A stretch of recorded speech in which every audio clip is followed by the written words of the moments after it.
Assalamualaikum warahmatullahi wabarakatuh. Oke, selamat pagi. Anak fikir 105. Cikgu harap semuanya berada dalam keadaan sihat walafiat. Oke, sebelum kita belajar ni, apalah sudi kiranya kita membaca doa ataupun membaca Al-Fatihah untuk memudahkan proses pembelajaran kita pada pagi ini. Al-Fatihah. Bismillahirrahmanirrahim. Alhamdulillahirabbil alamin arrahmanir rahim maliki yaumiddin. Iyyaka na'budu wa iyyaka nasta'in ihdinas siratal mustaqim siratal ladzina an'amta 'alaihim ghairil maghdubi 'alaihim waladdallin. Amin. Okey, hari ini kita masuk ke bahagian satu lagi pertanian di Malaysia kita sambung semalam. Jadi hari ini kita akan menyentuh tentang kepentingan pertanian. Pertanian menghasilkan bahan makanan, pertanian menghasilkan bahan mentah dan juga pertanian menghasilkan peluang kerja. Apa yang kita akan belajar dalam ni. Okey, jadi kita lihat. Yang pertama. Okey, kepentingan pertanian di Malaysia. Pertanian di Malaysia memainkan peranan yang penting kepada kita. Pertanian boleh menghasilkan bahan makanan. Bahan makanan, membekalkan bahan mentah dan menyediakan banyak peluang pekerjaan. Okey, kalau kita tengok sini, poin pertama tadi dia kata menghasilkan bahan makanan. Inilah bahan makanan. Kita manusia memerlukan makanan untuk terus hidup. Jadi, untuk terus hidup juga, kita memerlukan juga orang yang menghasilkan bahan makanan untuk kita. Okey. Bahan makanan ni ramailah orang yang terlibat. Nanti kita belajar sesuatu apa ya. Seterusnya kita perlukan orang yang membekalkan bahan mentah. Bahan mentah ni kalau cikgu nak bagi kamu faham ialah bahan yang belum diproses. Makanan sebelum dia dijadikan makanan yang kamu makan tu, dia dijadikan dia perlu melalui proses bahan mentah. Bahan mentah. Okey, contoh kita tengok ni sayur ni belum diproses lagi. Bila dia dah masak, melalui proses dimasak, barulah dia jadi makanan. Okey, satu lagi yang last sekali dia kata menyediakan banyak peluang pekerjaan. Okey, banyak peluang pekerjaan yang ada ni. Jangan rasa kata tak ada peluang pekerjaan. Ada peluang pekerjaannya. Okey, kita tengok satu. Kepentingan pertanian Malaysia tadi dia kata menghasilkan bahan makanan. Bahan makanan. Jadi bahan makanan yang pertama ialah nasi. Ialah bahan makanan lah. Nasi. Ni nasi. Okey, ni makanan ruji kita selaku rakyat Malaysia. Okey, seterusnya ayam goreng. Inilah ayam yang telah digoreng menjadi bahan makanan untuk kita. Okey, ini ialah buah-buahan tempatan. Buah-buahan ni kita makan teruslah. Dia tak perlu melalui proses memasak ke apa.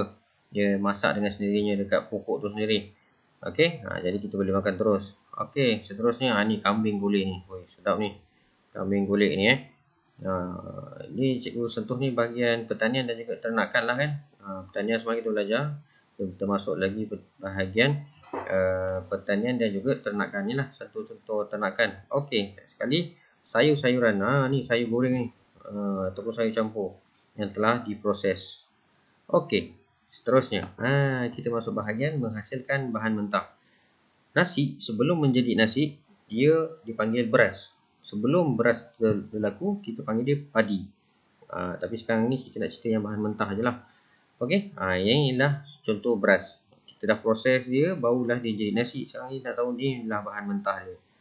Ni beras Kalau siapa yang tak tahu beras kan, ni lah dia beras. Okey, seterusnya. Koko. Apa guna koko ni? Koko ni, ni biji koko Koko tu dia sejenis pokok dan dia ada buah dia. Buah tu dia ada salut. Jadi yang kita ambil biji dia.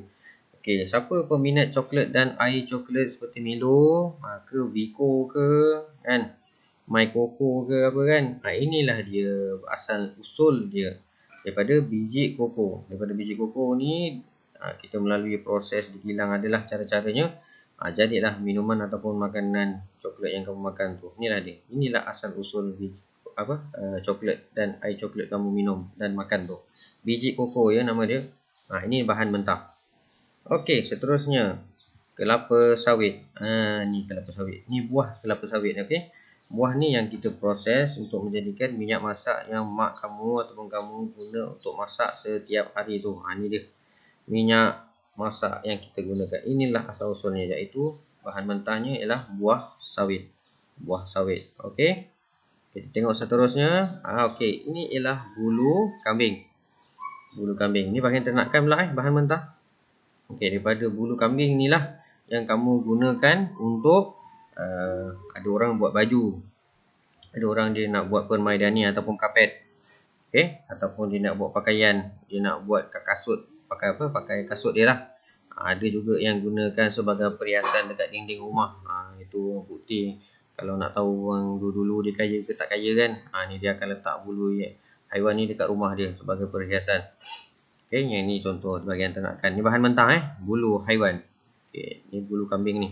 Okey, seterusnya ialah bahan mentah ialah susu. Susu ni banyaklah yang nak diproses. Ada susu orang guna untuk buat yogurt.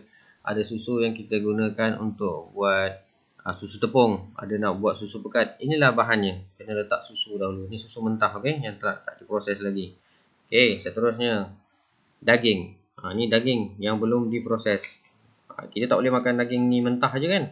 Jadi kita kena proses dia lah kan. Jadi sebelum proses tu, inilah daging mentah. Ni daging. Ni daging lembu ni. Okey. Kita tak boleh makan daging lembu macam tu je. Okey. Okey, ada satu soalan. Kenapa harimau dia tidak boleh makan kenapa harimau makan daging mentah? Kenapa harimau tak makan daging mentah? Sebab harimau tak gerti masak. Okey, gurau je. Okey.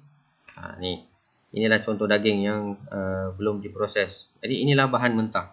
Okey. Daripada daging ni juga kita boleh jadi macam-macam. Daging burger ke, kamu nak buat sausage ke, kamu nak buat daging hancur tu ke. Ada daging hancur jual dekat kedai tu yang kamu kadang-kadang makan kebab ke apa tu kan.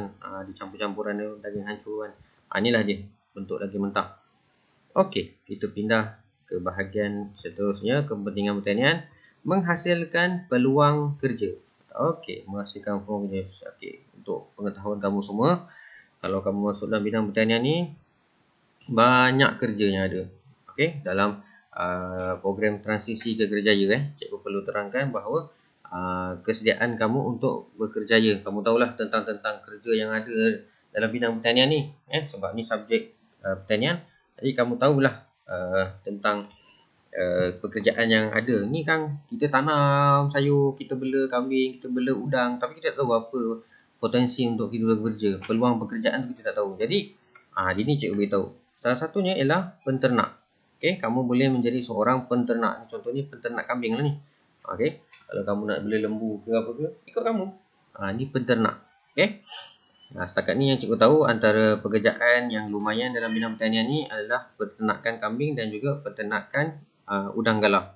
Udang galah itu bidang juga dalam pertanian udang galah kaya ni. Udang galah dan juga kambing ni harga dia mahal. Tapi kenapa dia mahal? Sebab penjagaannya susah. Disebabkan dia susah, itulah yang harga dia mahal. Jadi kamu kena sabarlah kalau nak masuk yang dalam ni. Okey. Seterusnya peluang pekerjaan ialah petani. Kalau kita tengok ni, ni dia tanam tebu ni. Ni petani ni, tak kiralah kamu tanam buah-buahan ke, kamu tanam sayur ke. Peluang pekerjaan kamu dalam bidang pertanian ni lah dia. Kalau kamu rasa kamu nak jadi seorang petani sayur, boleh. Yang cikgu ajar selama ni, yang bakal kamu hadapi ni ialah semuanya asas untuk menjadi seorang petani. Okey. Seterusnya, bidang perniagaan ni kamu jadi peniaga ataupun usahawan. Peniaga ni maksudnya kamu menggunakanlah orang petani ni ataupun peternak ni akan membekalkan bahan mentah tu. Dia kata tadi bahan mentah tu kepada kamu. Kamu sebagai peniaga. Jadi kamu tolong jualkan hasil pertanian dia orang. Okey. Tak semua orang, takkanlah dia petani, dia nak jual, penatlah. Jadi hasil dia tu, petani dan juga peternak ni dibagi pada peniaga ataupun usahawan untuk dimajukan. Terserahlah pada peniaga tu, dia nak jual macam mana pun kan. Ataupun usahawan. Usahawan ni ada beza peniaga dan usahawan. Usahawan ni dia buat sesuatu produk baru. Contoh usahawan ni dia ambil daging kambing, dia buat kambing perap. Tu usahawan. Kalau peniaga pula dia menjual jual dia bahan mentah tu, dia tak ada buat produk baru. Okey. Seterusnya kita tengok apa lagi pekerjaan yang ada. Okey, pegawai penasihat atau pemasaran. Yang ini biasanya ada agensi pertanian kita panggil farma kalau kat Malaysia. Farma ni akan membantulah dari segi menasihatkan petani atau peternak cara kaedah moden. Mungkin ada amalan-amalan ataupun kaedah-kaedah baru dalam bertani ataupun kaedah menternak. Jadi dia boleh jadi pegawai penasihat. Kamu pun boleh jadi pegawai penasihat atau pemasaran ni. Okey, seterusnya ahli veterina ataupun doktor haiwan. Okey, doktor haiwan. Ni contoh dia sedang memberi suntikan kepada kambing ni. Kambing ni mungkin mengalami masalah kesihatan kan. Bukan manusia je yang sakit, haiwan pun sakit. Ataupun inilah kambing ke, tak kisahlah apa pun yang kamu bela kan. Jadi sakit, jadi kita boleh panggil pegawai veterina untuk memberikan suntikan untuk mengelakkan penyakit. Sebab bila kita nak menghasilkan bahan makanan, takkanlah kita nak jual kambing yang sakit kan. Dia nak bagi orang makan daging sakit, tak boleh.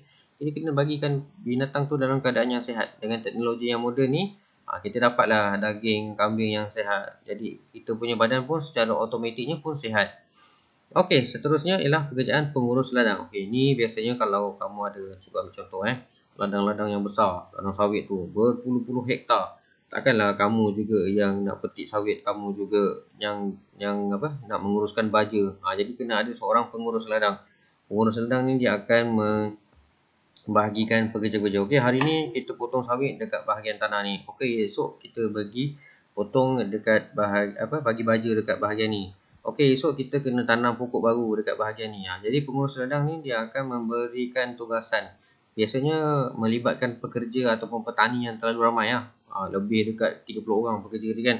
Takkanlah 30 orang pekerja tu tak ada ketua seorang. Jadi ketua tu kita panggil dia pengurus ladang. Ni pun satu-satu pekerjaan. Ni ada khusus pengurusan ladang ni. Jadi kamu pun boleh jadi pengurus ladang. Okey, jadi itu sajalah contoh-contoh peluang pekerjaan dalam bidang pertanian. Okey, jadi dah tamat dah. Kita sambung lagi dah esok. Sehingga kita bertemu lagi. Bye bye. Assalamualaikum warahmatullahi wabarakatuh.